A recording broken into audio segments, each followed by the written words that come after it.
ကမ္ဘာဖလားမှာ upset ရလဒ်တွေထွက်ပေါ်လာတာကိုကျွန်တော်တို့စတင်ပြီးတော့မြင်တွေ့လာရပြီဖြစ်ပါတယ်ဒီနေ့မနက်မှာဆိုရင်ဆွစ်ဇာလန်နဲ့ဒီဘရာဇီးတို့အမှတ်ရောခဲ့တယ်ဒါအပြင်မှာကစားပုံပိုကောင်းတဲ့တူရကီကလည်းပွဲချိန်ပြီးဖိကစားနေရသားနယ်ဟိုမှာ2-0ဆိုတဲ့ရလဒ်နဲ့ဩစတြေးလျကို9ပြတ်ရှုံးနေခဲ့ပါဆိုတော့ဒီကမ္ဘာဖလားကိုကျွန်တော်တို့သက်ပြီးကြည့်တဲ့အခါမျိုးမှာအသင်းတိုင်းရဲ့စ조사အထောက်မှုတွေကိုပါဒီပွဲပြိုင်ပွဲပေါ်ထားရှိတဲ့ passion တွေပေါ့နော်အဲ့ဒီအရာတွေကကျွန်တော်တို့ထည့်တွက်ရတော့မှာဖြစ်ပါတယ်ခင်ဗျ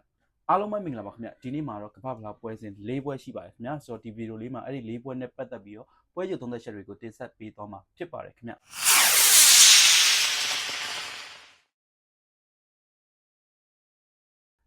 ပထမဆုံးပွဲစဉ်အနေနဲ့ဂျာမနီနဲ့ခရက်ဆောင်တို့ကစားမဲ့ပွဲဖြစ်ပါတယ်ခင်ဗျဒီနှစ်သင်းကြားမှာအဆင့်ကွာဟာချက်ကအရန်ကိုကြီးမားလွန်းပါတယ်ခရက်ဆောင်က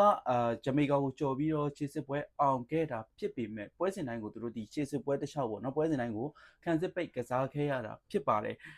ဒီလိုပြိုင်ပွဲကြီးမျိုးမှာပါဝင်ရှင်ပြိုင်ခွင့်ရတာကသူတို့အတွက်အောင်မြင်မှုတစ်ခုသူတို့အသင်းအတွက်ပေါ့နော်တမိုင်းတစ်လျှောက်မှာအောင်မြင်မှုတစ်ခုဖြစ်နေပြီလို့ပြောရမှာပါ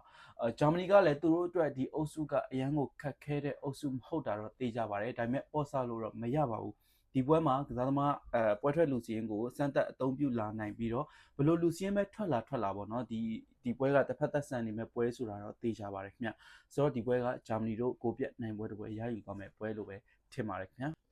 နယ်သာလန်နဲ့ဂျပန်ကအာရှအသင်းတွေထဲမှာတော့ဒီကမ္ဘာအသင်းကြီးတွေကိုအခက်အတွေ့စေဆုံးနဲ့အခက်အကန်နိုင်ဆုံးအသင်းဖြစ်ပါတယ်ခင်ဗျဒီအုပ်စုကတော့အခက်ကြီးမဟုတ်ဘူးဆိုပေမဲ့အသင်းတိုင်းကခြေစွမ်းမိုင်းတိတ်ကွာဟာချက်မရှိတာမို့ဘယ်အသင်းမှအမားလုပ်လို့မရတဲ့အနေထားပါနယ်သာလန်ကခြေစမ်းပွဲတွေအရာတော့အရန်ကြီးကောင်းနေသေးဘူးဗျလူစင်းကအရန်ကိုတောင်းတင်းနေဆိုပေမဲ့တိုက်စစ်မှာတော့ဒီအသင်းကိုဥဆောင်ပြီးတော့ဒီသွင်းကိုတွေတော့ပေါ့နော်အာမခံချက်ပေးနိုင်မဲ့ကစားသမားမျိုးရှိမနေဘူးလို့ထင်ပါတယ်ခင်ဗျဆိုတော့ဒီပွဲမှာဂျပန်တို့အမှတ်ခွဲယူသွားနိုင်ခြေများပါတယ်နောက်တစ်ပွဲက Ivory Coast နဲ့ Ecuador တို့ကစားမဲ့ပွဲဖြစ်ပါတယ် Ivory Coast ကတော်တော်လေးစူးပွဲမှုအားကောင်းတဲ့အသင်းမှာအာမတ်ဒီယိုမန်ဒီတို့ဆိုတဲ့တောင်ပန်နှစ်ဖက်ကပြိုင်ဘက်ဘလို့အသင်းမျိုးအတွက်မဆိုအခက်တွေ့စေမှာဖြစ်ပြီးတော့ပွဲချိန်ပြည့်မနာတမ်းမခိုမကက်ကစားတတ်တဲ့ကစားသမားတွေပိုင်ဆိုင်ထားပါတယ်အီကွေဒေါကလည်းတော်တော်လေးအထင်ကြီးစရာစွမ်းဆောင်ရည်မျိုးနဲ့ခြေစစ်ပွဲအောင်မြင်လာခဲ့တဲ့အသင်းဖြစ်ပါတယ်ခင်ဗျပြိုင်ပွဲတစ်လျှောက်ဒီခြေစစ်ပွဲစဉ်တစ်လျှောက်လုံးမှာရှုံးပွဲ2ပွဲပဲရှိခဲ့ပြီးတော့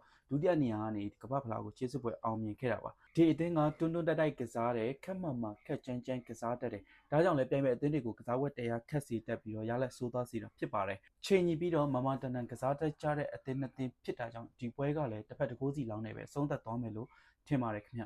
နောက်ဆုံးတစ်ပွဲကတော့ဆွီဒင်နဲ့တူနီရှားတို့ကစားမဲ့ပွဲဖြစ်ပါတယ်ခင်ဗျဆွီဒင်ကဇလာတန်တို့ခေတ်တုန်းကလိုမျိုးအရန်စိတ်ရှာရတဲ့ခံစစ်မှာကြောတဲ့အသင်းတစ်သင်းမဟုတ်တော့ပါဘူးဒီအသင်းမှာခံစစ်ကစားသမားတွေကလေးကန်ပြီးတော့အမှားများပါတယ်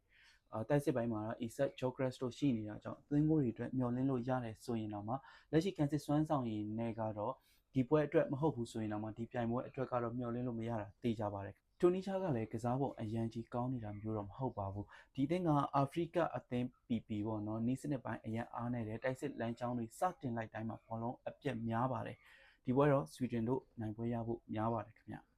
ဒီနေ့ပွဲစဉ်တွေနဲ့ပတ်သက်ပြီးတော့လူကြီးမင်းတို့ကဘယ်လိုမျိုးထင်လဲဘယ်အသင်းတွေကပုံစံကောင်းတွေပြသွားပြီးတော့နိုင်ပွဲတွေရယူသွားမလဲနောက်ပြီးတော့ဘယ်လိုမျိုးမနေ့ကလိုမျိုးပေါ့နော်ဘယ်လိုမျိုး upset ရလက်တွေကျွန်တော်တို့မြင်တွေ့ရနိုင်ခြေရှိလဲဆိုတာကို comment မှာဆွေးနွေးပေးကြပါအောင်ခင်ဗျာအားလုံးကိုကျေးဇူးတင်ပါတယ်ခင်ဗျာ